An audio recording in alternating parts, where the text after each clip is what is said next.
नमस्कार, रण क्षेत्र देख रहे हैं आपके साथ मैं हूं लावनी विनीत। दुनिया का एक कोना रण क्षेत्र ही तो बना हुआ है, लेकिन धीरे धीरे यही कोना किस तरीके से पूरी दुनिया को रण क्षेत्र बना रहा है। ये रण केवल बम, गोलों, मिसाइलों से नहीं लड़ा जाएगा। दरअसल ये रण तो आर्थिक मोर्चे पर शुरू होगा और यही वजह है कि पूरी दुनिया जब इस रण में, आर्थिक रण के मुहाने पर खड़ी हो तो यह जरूरत हो जाती है कि वैश्विक संकट के समय समाधान की तरफ आगे बढ़ा जाए।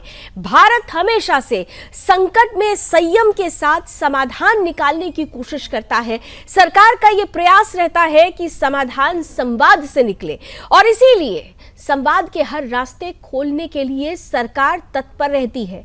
इसी संवाद के लिहाज से सर्वदलीय बैठक बुलाई गई है। आज जब पूरी दुनिया युद्ध के मुहाने पर खड़ी है, मिडिल ईस्ट में आग भड़क चुकी है, तेल के रास्ते बंद होने की कगार पर है, भारत के लाखों नागरिक खाड़ी देशों में फंसे हुए हैं, तब भारत में देखिए संकट के समय समाधान ढूंढने की कोशिश हो रही है।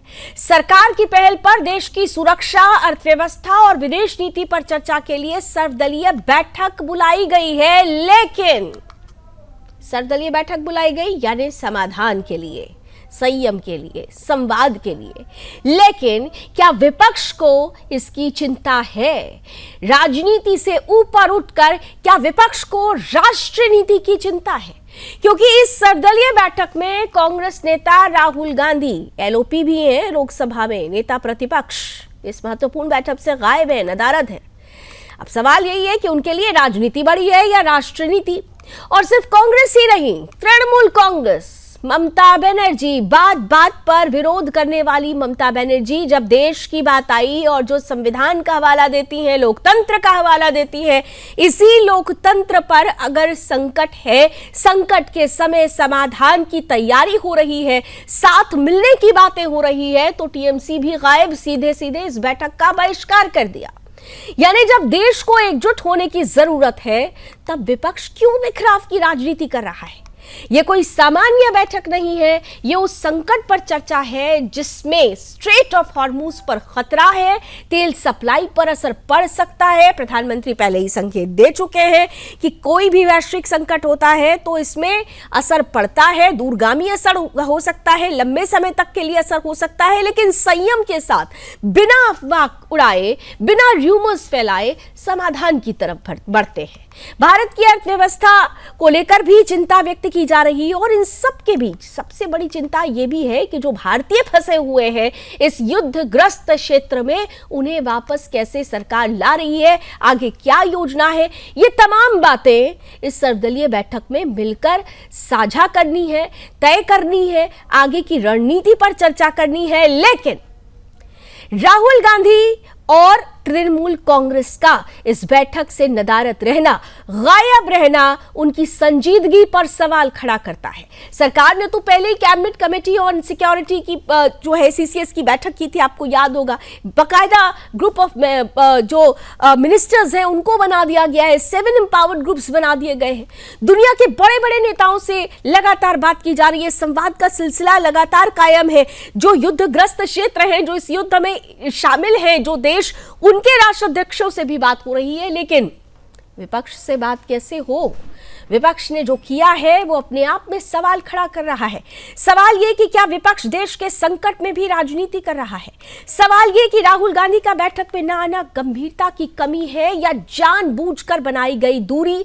सवाल ये भी कि क्या टीएमसी का बहिष्कार राष्ट्रीय एकता के खिलाफ कदम है? और सबसे बड़ा सवाल ये भी है कि क्या सरकार विपक्ष को विश्वास में लेकर आगे की रणनीति बना पाएगी? और उन सबसे भी ऊपर उठकर सवाल ये है कि क्या देश हित से ऊपर कोई राजनीति हो सकती है? इन तमाम सवालों का जवाब आज रण क्षेत्र में ढूंढने की कोशिश करेंगे। आज के अतिथियों से आपका परिचय कराऊंगी, लेकिन उससे पहले इस वक्त एक बड़ी खबर आ रही है। ब्रेकिंग न्यूज इस वक्त आपके सामने है। फॉर ब्रेकिंग, मिडिल ईस्ट संकट पर सर्वदलीय बैठक अब भी जारी है। रक्षा मंत्री राजनाथ सिंह की अध्यक्षता में यह सर्वदलीय बैठक जारी है, जिसमें विदेश मंत्री एस जयशंकर भी शामिल है और साथ ही साथ गृह मंत्री अमित शाह, जेपी नड्डा, ये भी बैठक में मौजूद हैं। जो खासतौर से ग्रुप ऑफ मिनिस्टर बनाया गया है, तमाम वो बड़े चेहरे इस बैठक में हैं। कांग्रेस की तरफ से देखिए राहुल गांधी नहीं है, लेकिन तारिक अनवर और मुकुल वासनिक हैं। जेडीयू से संजय झा, ललन सिंह शामिल हुए हैं। बैठक अब भी चल रही है। लेफ्ट के नेता जॉन ब्रिटेस भी बैठक में शामिल हैं। सर्वदलीय बैठक में लेकिन टीएमसी शामिल नहीं हुई है। जैसा मैंने आपको बताया कि टीएमसी ने इसका बहिष्कार किया है। कुल मिलाकर अभी भी ये सर्वदलीय बैठक जारी है। इस बैठक से बड़ी महत्वपूर्ण जो मंथन के बाद, चिंतन के बाद जो मुद्दे निकलने हैं वो काफी महत्वपूर्ण होने वाले हैं, क्योंकि जो आने वाला समय है वो किस तरीके की दिशा और दशा को लेकर आगे बढ़ेगा, इस सर्वदलीय बैठक में इसे लेकर भी चिंतन होगा। अभी बहरहाल बैठक जारी है। इस बैठक से क्या निकल कर आता है, हमारी नजर इस पर बनी रहेगी। तो फिलहाल बैठक अभी जारी है। बैठक में राहुल गांधी नहीं है, तृणमूल कांग्रेस ने इसका बहिष्कार कर दिया है। लेकिन बैठक से पहले किस तरीके से सरकार ने अपील की थी सभी से और इसे लेकर विपक्ष क्या कुछ कह रहा था, बैठक से पहले की चंद प्रतिक्रियाएं इस वक्त हमारे सामने आई हुई हैं। आपके सामने वो प्रतिक्रियाएं रखते हैं। मैं तो वहां नहीं हूंगा क्योंकि मेरा तो केरला में प्रोग्राम है। देखिए, ठीक है, ऑल पार्टी मीटिंग बुलाई है, डिबेट होना चाहिए, बट आपने स्ट्रक्चरल गलती कर दी है। आपने पूरा ढांचा उड़ा दिया है। ठीक है, अब उसको आप ठीक नहीं कर सकते हैं। उसको ठीक करने में बहुत टाइम लगेगा और प्राइम मिनिस्टर मोदी तो कर ही नहीं सकते। मैं आपको लिख के दे रहा हूं, प्राइम मिनिस्टर मोदी जो अमेरिका कहेगा और जो इजराइल कहेगा वो प्राइम मिनिस्टर मोदी करेंगे। आज पश्चिम एशिया के संकट पे अगर विदेश मंत्री ने बयान दिया, फिर पेट्रोलियम मंत्री ने बयान दिया कि कोई तेल की, गैस की या कमी नहीं है, फिर भी इनके लोग धरना देते रहे। और अगर प्रधानमंत्री बयान दे रहे थे तो इनको रहना चाहिए। आज पश्चिम एशिया का संकट का प्रभाव पूरी दुनिया पे है, लेकिन भारत में आज कोई उसके लिए जिम्मेदारी नहीं है। फिर भी अगर भारत के प्रधानमंत्री कह रहे हैं, और सफलता देखिए कि एक संकट यूक्रेन रूस का आया, उस समय भी हमने सस्ता तेल लिया, क्रूड ऑयल रसिया से। आज भी ईरान अगर होर्मुज जलडमरू मार्ग से किसी के सिप आने दे रहा तो हमारा भारत का कोई भूमिका नहीं है, न भारत की कोई संलिप्तता है। लेकिन फिर भी क्योंकि क्रूड ऑयल का मेन सोर्स है और पूरी दुनिया को क्रूड ऑयल सप्लाई होता है, तो नेचुरली देश में भी उसकी क्राइसिस हुई। तो एक्चुअल पोजीशन क्या है, इसके साथ पॉलिटिकल पार्टी को लूप में रखना, पॉलिटिकल पार्टी को ऐसे क्राइसिस में साथ लेना, प्रधानमंत्री इसके लिए बुलाया है। He will अपराइज all political party with the situation and after that I think they will देश को बताएंगे भी कि क्या ब्रीफिंग हुआ, क्या हुआ। गैर जिम्मेदाराना बयान देना और फिर सर्वदलीय बैठक से भाग जाना, यही राहुल गांधी और कांग्रेस की राजनीतिक गंभीरता का स्तर है। राष्ट्रीय मुद्दों पर भी राहुल गांधी हमेशा ही देश को बदनाम करने, देश विरोधी कार्य करने, देश के खिलाफ षड्यंत्र करने के हैबिचुअल ऑफेंडर की तरह काम कर रहे हैं। कांग्रेस के दौर में विदेश नीति कमजोर और दबाव में रहती थी। आज प्रधानमंत्री नरेंद्र मोदी के नेतृत्व में भारत वैश्विक मंच पर आत्मविश्वास के साथ। राहुल गांधी एलओपी है, सभागृह में बैठते नहीं, सभागृह में हर चीज में एलओपी ने ध्यान देना चाहिए। एलओपी की पद की एक गरिमा है, लेकिन वो गरिमा भूल गए। आज अगर उनको देश की चिंता है, अपने कुछ व्यूज़ है, तो आज की मीटिंग वो उपस्थित रहना चाहिए। वो क्यों नहीं उपस्थित रहे? उनको कुछ लेना देना नहीं, सिर्फ उनको राजनीति करना। जो युद्ध हो रहा है, जो अमेरिका, इसराइल और ईरान में 24-25 दिनों से मतलब चल रहा है, इसके संबंध में मतलब भारत की भूमिका क्या होनी चाहिए, उसके संबंध में चर्चा करने के लिए सभी अपोजिशन के लोगों को भी इन्वाइट किया है। और वो मीटिंग में मतलब चर्चा अच्छी होगी, मतलब अपोजिशन के भी जो सुझाव है उसको भी सरकार विचार करेगी। प्रधानमंत्री जी मौजूद रहेंगे तो हम सजेशन करेंगे।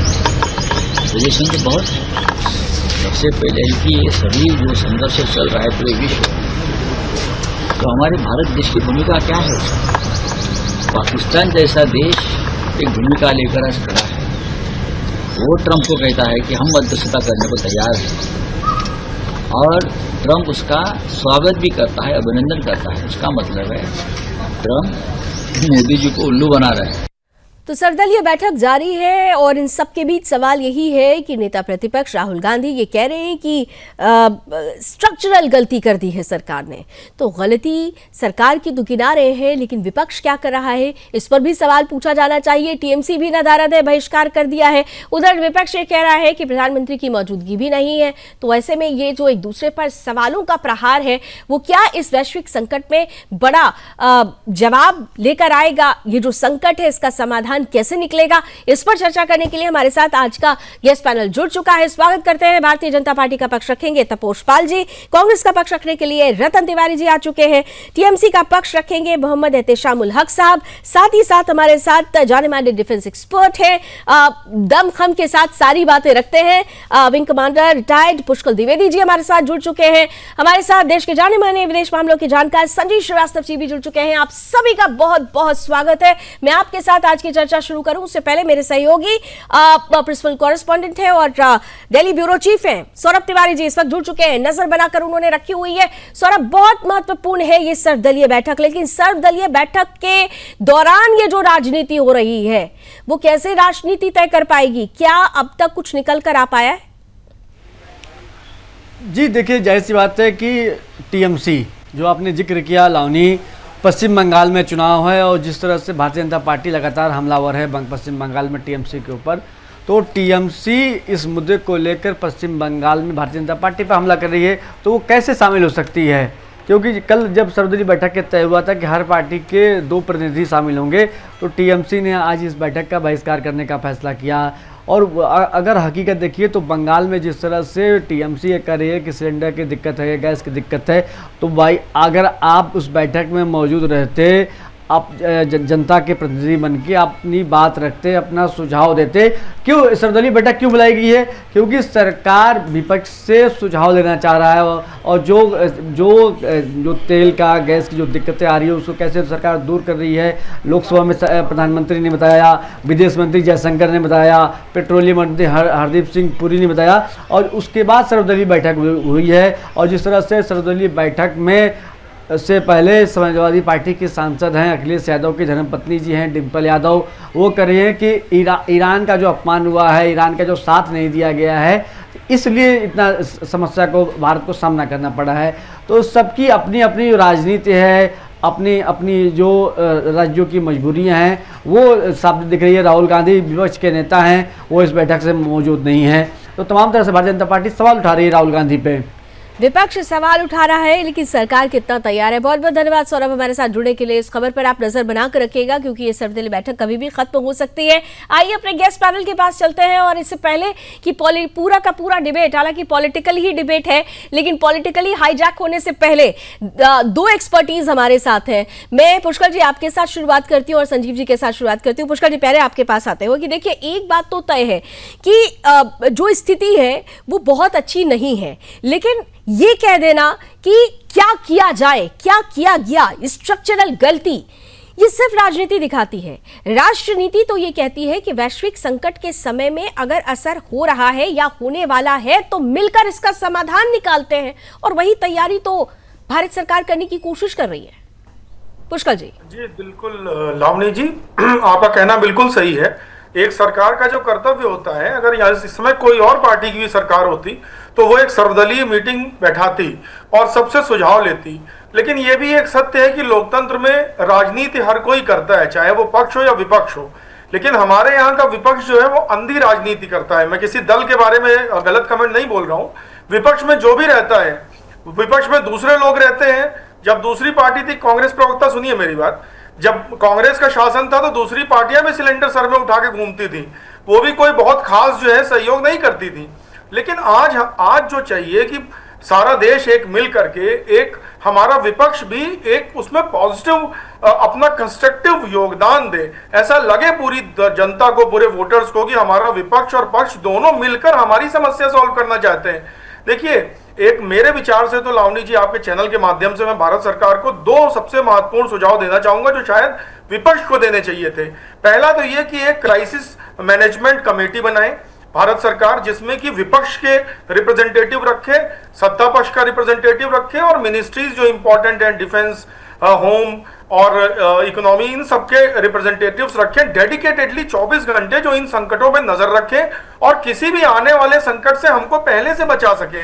ये बहुत आवश्यक है, क्योंकि जैसे डेल्टा, कोविड डेल्टा के समय हमने देखा कि डेल्टा वायरस पहुंच चुका था बहुत सारे देशों में, लेकिन कोई फोर वार्निंग इंडिया को नहीं मिल पाई। तो ऐसी एक कमेटी बनाए जिसमें कंस्ट्रक्टिव भूमिका विपक्ष भी करे शामिल। और दूसरी बात यह है कि भारत के अंदर बहुत सारे इमरजेंसी फंड्स हैं, लगभग 1.25 लाख करोड़ से ऊपर जो है फंड्स अवेलेबल रहते हैं डिफरेंट क्राइसिस और इमरजेंसीज के लिए। अगर हम 500 रुपए की रेट से एक इंडक्शन चूल्हा भी रखें तो 6 से 9 करोड़ परिवारों को इंडक्शन देने में कोई दिक्कत नहीं है। सरकार को यह काम करना चाहिए विपक्ष की सहमति बना करके। तो मुझे लगता है क्राइसिस होगी, जैसा कि हम शुरू से डिस्कस करते आए आपके चैनल में भी, क्योंकि ईरान और अमेरिका दोनों चाहते हैं दुनिया में क्राइसिस हो।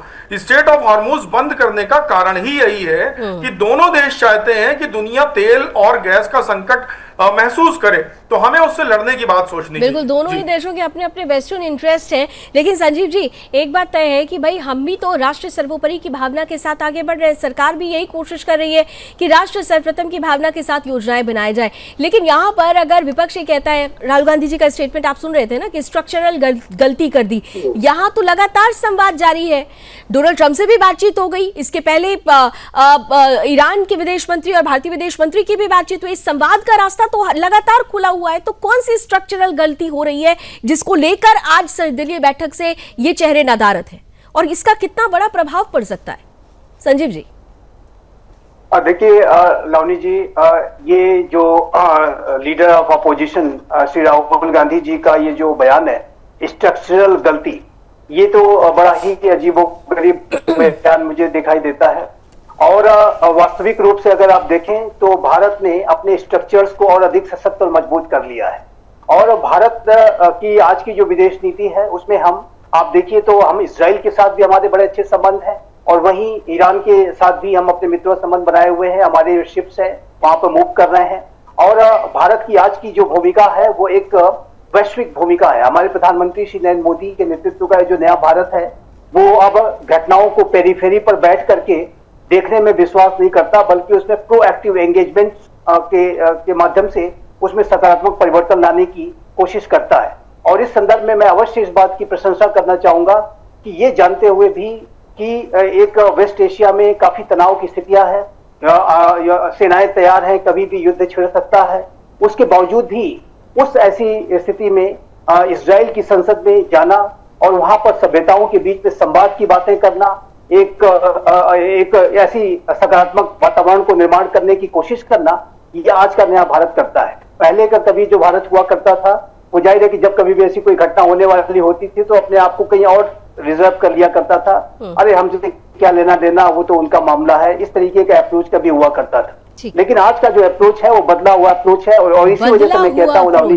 जी, स्ट्रक्चर को हमने और अधिक मजबूत कर लिया है। ये स्ट्रक्चर्स की मजबूती दिखाता है, न कि स्ट्रक्चर्स की गलतियां दिखाता है। मैं अभी इतना ही कहना चाहता। ठीक है, मजबूती के साथ भारत आगे बढ़ रहा है। मैं शुरुआत कर रही हूँ अब तीनों पॉलिटिकल बॉडीज के लिए, अब ये मैदान खुला होगा। देखिए रतन जी, आपके साथ इसलिए शुरुआत करूंगी क्योंकि जब हमारे दोनों एक्सपर्टीज इस पर अपने राय रख रहे थे तो आप मुस्कुरा रहे थे। ये मुद्दा मुस्कुराने का नहीं है साहब, ये गंभीरता का है, संजीदगी का है। और अगर सरकार भी ये उम्मीद करती है कि विपक्ष में कांग्रेस पार्टी, राहुल गांधी, कांग्रेस की पूरी जो जमात है वो संजीदगी दिखाए, तो संजीदगी दिखानी चाहिए। सवाल आप लोग खूब पूछते हैं, लेकिन सवालों के जवाब से जब समाधान निकालने की बात आती है तो गायब क्यों हो जाते हैं राहुल गांधी? रतन तिवारी। लावनी जी नमस्कार। नमस्कार सर। मैं मुस्कुरा इसके लिए रहा था कि हमारे जो कमांडर हैं द्विवेदी, वो जब विपक्ष से सवाल पूछ रहे थे तो मुझे हंसी आ रही थी कि आज ये देश को, इस देश की जनता को क्या हो गया है कि सवाल सरकार से पूछना चाहिए और वो सवाल विपक्ष से पूछते हैं। तो इसके लिए मैं मुस्कुराने लगा। आज की परिस्थिति ऐसी हो गई है कि सदन के पटल पे लोकतंत्र के मंदिर में अकाउंटेबिलिटी सरकार की है रतन जी, लेकिन रिस्पॉन्सिबिलिटी सबकी है। ये अकाउंटेबिलिटी आप लोग तय करने लगते हैं तो रिस्पॉन्सिबिलिटी से पीछे क्यों हो जाते हैं? ये सर्वदलीय बैठक है ना।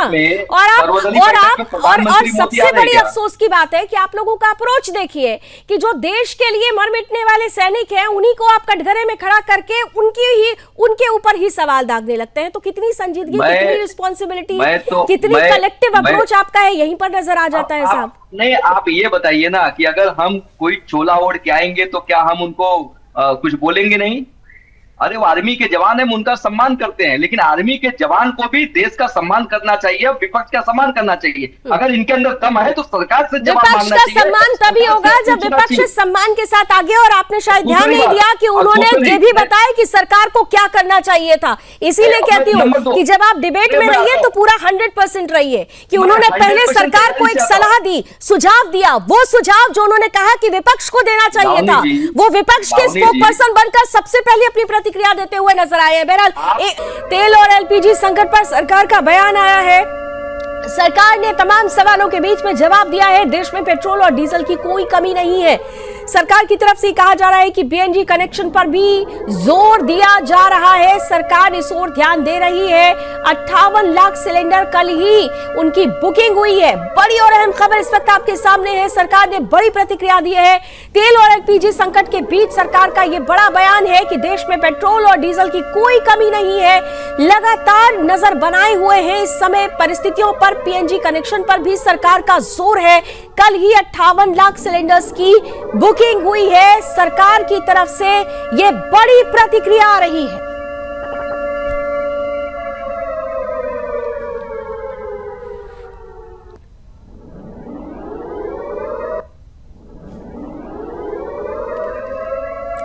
तो भारत सरकार ने यह भी कहा है, पेट्रोलियम मंत्रालय की तरफ से कहा गया है कि अफवाहों पर किसी भी तरीके का ध्यान नहीं दिया जाए।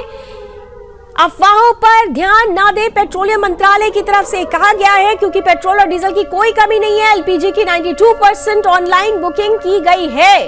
पेट्रोलियम मंत्रालय की तरफ से यह बड़ी और अहम बात देश के सामने रखी गई है कि अफवाहों पर किसी भी तरीके का कोई भी ध्यान ना दिया जाए। खास तौर पर पेट्रोलियम मंत्रालय की तरफ से कहा जा रहा है कि एलपीजी की 92% ऑनलाइन बुकिंग हुई है।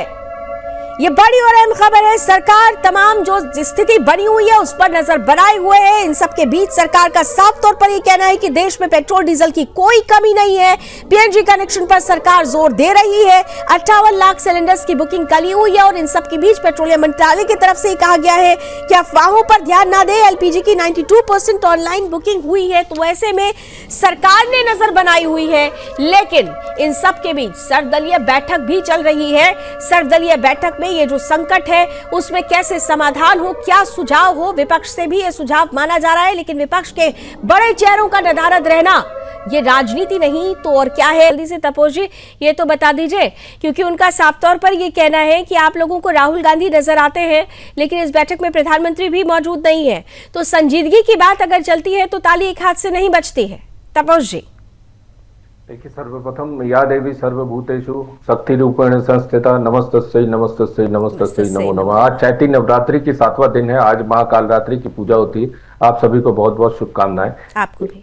आज चैती छठ की भी आरंभ हुआ है, उसकी भी शुभकामनाएं। और योगी जी ने आज 9 साल कंप्लीट किए हैं और इस 9 साल के कंप्लीशन में उन्होंने 9 लाख नौकरी देने का काम किया है, तो उनको भी बहुत शुभकामनाएं। और मोदी जी ने 25 साल कंप्लीट किए हैं, तो ये अभूतपूर्व हमारे जो प्रधानमंत्री जी हैं उनका योगदान 2001 से।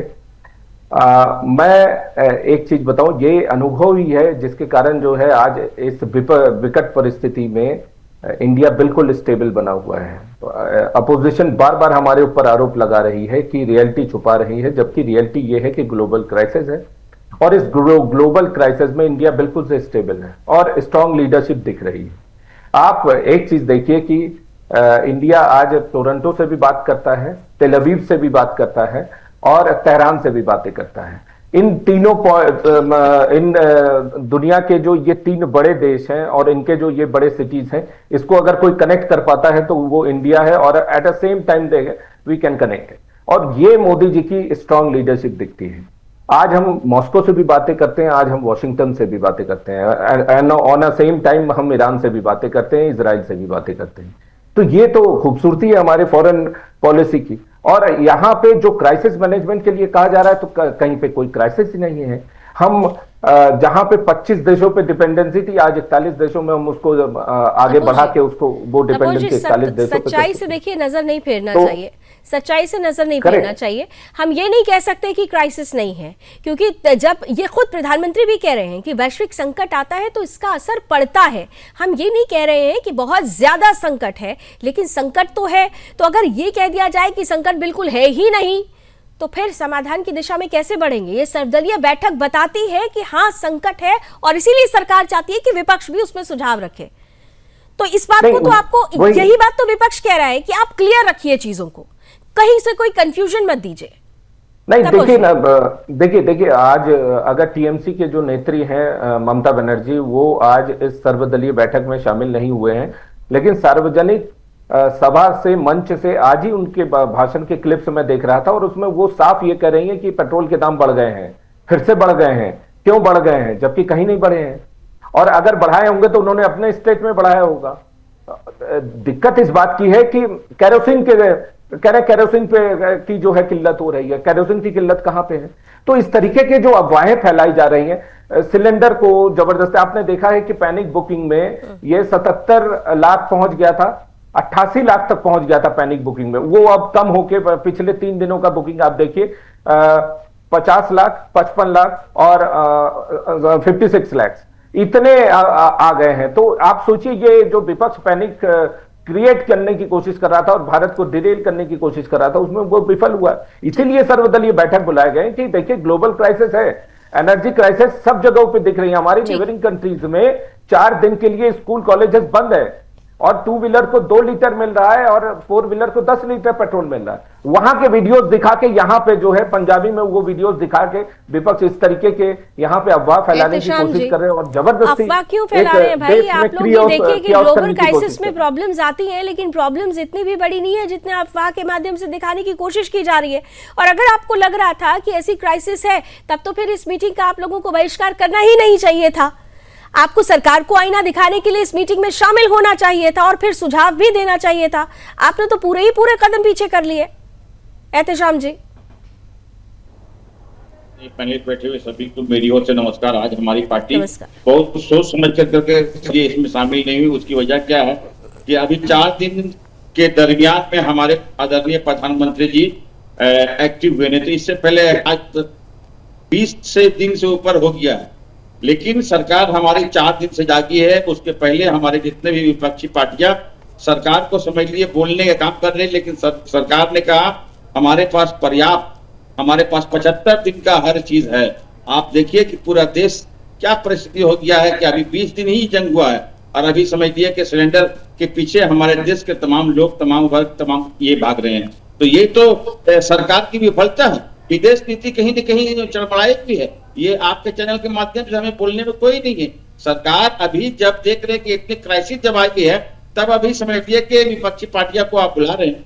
इस तरह का सर्वदलीय बैठक करनी चाहिए। जिस टाइम में स्टार्ट हुआ था ईरान और इसके बीच में जंग जिस टाइम हुआ, उस टाइम में बैठना चाहिए था, और तमाम पार्टियों को लेकर के पूरा अपडेट देना चाहिए था देश का परिस्थिति के बारे में कि इतने दिन तक चलेगा तो हम लोग पूरा इस हिसाब से काम करेंगे। लेकिन अभी सडनली जब देखिए कल में क्या कहा पार्लियामेंट में कि लॉकडाउन जैसे हालात कहीं न कहीं हमारे देश को फिर सामना करना पड़ेगा।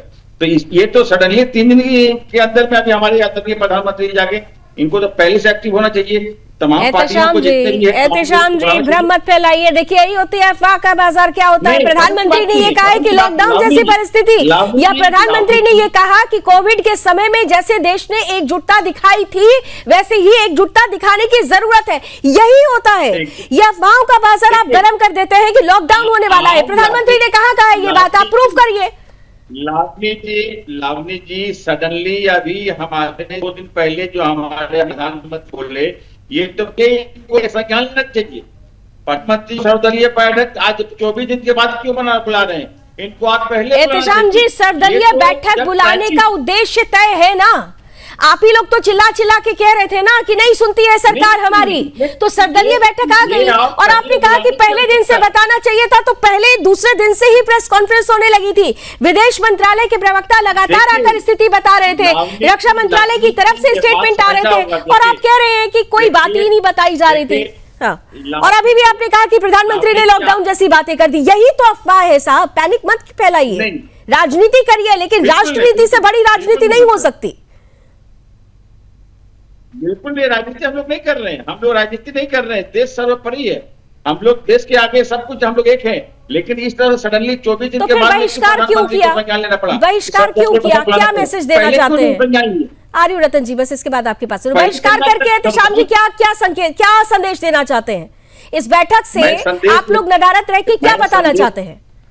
मैं संदेश ये देना चाहता हूँ कि ये काम जो आज होने जा रहा है ये पहले होना चाहिए था। तमाम जितनी सर्वदलीय जी, आप लोगों ने समय रहते नहीं किया, उनको पहले नहीं बुलाया, पहले बुला लिया होता तो बहिष्कार नहीं करते। देश का हर चीज आर्थिक चरमराया हुआ है लवली जी, सब कुछ चरमराया हुआ है, तब जाकर करके आप जो है सर्वदलीय बैठक बुलाए। तपोश जी जल्दी से जवाब दीजिए रतन जी के बाद, और फिर बाकी के दो एक्सपर्ट्स भी हमारे साथ। देखिए चरमराया तो ममता बनर्जी का है, क्योंकि वो ईडी से जाके फाइल छीन के लेके आती हैं, उसके बाद वो राष्ट्रपति जी वहां पहुंचे तो उनको लेने नहीं पहुंचते हैं। वो खुद जो है मुख्यमंत्री होते हुए धरने पे बैठ गई और आज सार्वजनिक रूप से ये बोलना शुरू कर दी कि तेल की दिक्कत है। तेल की कहां से दिक्कत है? आप देखिए सरकार ने 7 एम्पावर्ड ग्रुप बना दिए हैं, जिसमें कि और उसके बाद इन्होंने जो सरकार है वो उन्होंने ऑल पार्टी मीटिंग बुलाई है, और ये जो 7 ग्रुप्स बनाए गए हैं इसमें जो मेजर है वो एनर्जी है, सप्लाई चेन है और इन्फ्लेशन को कंट्रोल करने के लिए। तो प्रोएक्टिवली हम इसमें काम कर रहे हैं, इसको प्रोएक्टिव गवर्नेंस कहते हैं। और एक चीज और देखिए, गरीब को राशन मिल रहा है, किसान को सस्ता फर्टिलाइजर मिल रहा है, सप्लाई चेन इंटैक्ट है, और आप फिर भी कह रहे हैं कि भारत अनस्टेबल है। भारत के विरोध में अगर कोई इस समय बयान दे रहा है तो वो टीएमसी है, क्योंकि वो सस्ता चुनाव जीतने के राह में बढ़ी हुई है। उनको लग रहा है कि वहां के जो मुसलमान हैं बंगाल के, वो अगर भारत विरोधी बयान देंगे और गाजा के पक्ष में बयान देंगे, ईरान के पक्ष में बयान देंगे और मोदी जी के विरोध में बयान देंगे तो उनको वोट मिलना शुरू हो जाएगा।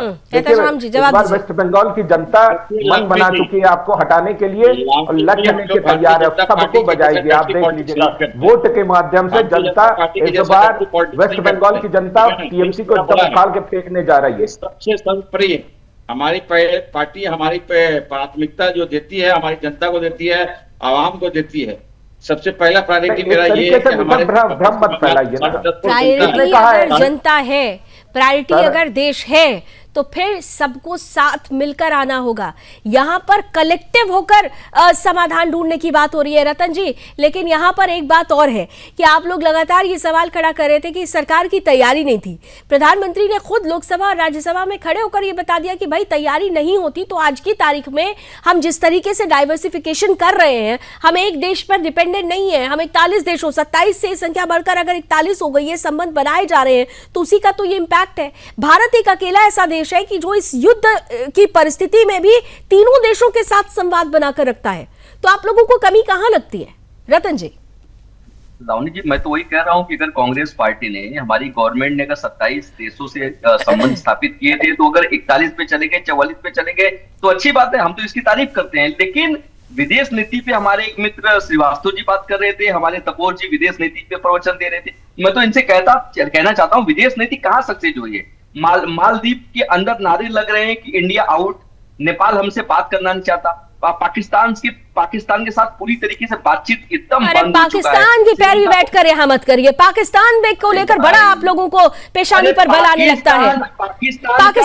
पाकिस्तान के जहाज को आने नहीं दिया गया ईरान की तरफ से। देखिए ना आपने वो खबर, भारत के जहाज स्ट्रेट ऑफ हॉर्मुज से निकलकर अपने तट पर पहुंच रहे हैं। पाकिस्तान के जहाज को ईरान ने नहीं आने दिया साहब, और यहाँ बैठकर आप पाकिस्तान का नाम ले रहे हैं। आप छोड़ दीजिए पाकिस्तान का पोस्टर बॉय बनना। का प्रधानमंत्री खिसिया के गले लगता है, पोता है, वो अच्छी बात है क्या? अरे अपनी तो गरिमा गिरा रहे, देश की गरिमा गिरा रहे हैं। देश की गरिमा की जब बात आती है तो देश ये भी देखता है कि राहुल गांधी कहां खड़े होते हैं। तपोज जी काउंटर आंसर कीजिए, उसके बाद पुष्कर जी और संजीव जी के पास जाएंगे। तपोज जी और रतन जी को आपने सामने लीजिए। तपोज जी, कांग्रेस की विदेश नीति, पाकिस्तान कह रहा है मध्यस्थता करने के लिए मैं तैयार हूं।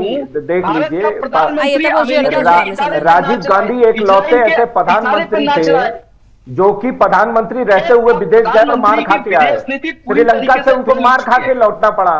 ये इनकी विदेश नीति है। आप देखिए, केवल एक लौटे प्रधानमंत्री हैं कांग्रेस के जो कि विदेश से मार खा के लौटे हैं। अब इससे ज्यादा निर्लज्ज व्यक्ति कौन हो सकता है जो कांग्रेस का यहाँ बैठ के उसको डिफेंड करने की कोशिश करता है। Rajiv Gandhi is the only prime minister in the foreign soil. ये दिक्कत है। राजीव गांधी एक लौटे ऐसे प्रधानमंत्री है जो मार खा के लौटे हैं, मार खा के लौटे। मैं रिपीट कर रहा हूँ, मार खा के लौटे हैं। आज नाच रहा है, बड़ी दुर्गति हुई है इसीलिए क्योंकि उनके मार खा के लौटते हैं, उनके नेता मार खा के लौटते हैं, उनके नेता बुरी तरीके से मार खाते हैं विदेशों में और हर एक जगह मार खाते हैं। आज जनता के बीच में वो जान नहीं सकते। राहुल हमको सबक लेना चाहिए। यहाँ पे एक व्यक्ति कांग्रेस का नहीं बचा है जो कि जनता के बीच में जा सके। वो जहां जाते हैं, राजीव गांधी खुद मार खा के लौटे हैं, मार खा के लौटे, मार खा के। एक बात तो स्पष्ट है, जो कि बाहर से मार खा के लौटे हैं। एक बात तो स्पष्ट है, ठीक है तपोज जी, ठीक है, एक बात तो स्पष्ट है, विदेश नीति की बात हो रही है, लेकिन यही विदेश नीति है जो भारत को आज के समय में चौथे नंबर पर लेकर आई है। ये भी हमें देखना होगा। क्या हमारे साथ पुष्कर जी और संजीव जी जुड़े हुए हैं? जरा पैनल क्लियर कीजिए मुझे जल्दी से।